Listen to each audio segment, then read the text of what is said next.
නදීකා ගුණසේකර කියන්නේ දශක කිහිපයක් ශ්‍රී ලාංකීය සිනමාවේ මෙන්ම පුංචි තිරේත් හිටපු සුන්දර අහිංසකාවියක්. මේ කාලේදී නම් ඇය සිනමාවේදීවත් පුංචි තිරයේදීවත් දකින්නට නම් ලැබෙන්නේ නැහැ. නමුත් තවමත් ඇයගේ සුන්දර මතකයන් රසික හදවත් තුළ සදා අමරණීයව තියෙනවා. අද කියන්න යන්නේ ඇයගේ සුන්දර දියණිය ගැන. මවකගේ සහ දුවක් අතර තියෙන පුදුමාකාර අන්‍යෝන්‍ය බැඳීමක්. ඒ බැඳීම විටක වචනෙන් නිශ්චර කරන්න අමාරුයි. නිර්වචනය දෙන්න අමාරුයි. අන්න එහෙම කලා ලෝකෙදී අපට හමු වෙන මවක් සහ දුවක් තමයි මේ.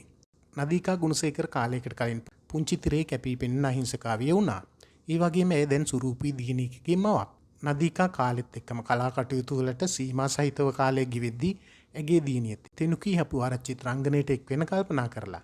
ඔන්න ඉතින් මේ දෙන්නගේ ලස්සන ඡායාරූප පෙළක් මේ විදිහට දැක ගන්න ඔබත් කැමැත්තෙන් නැති. බලන්නකෝ අම්මයි දුවයි මොනතරම් ලස්සනද කියලා.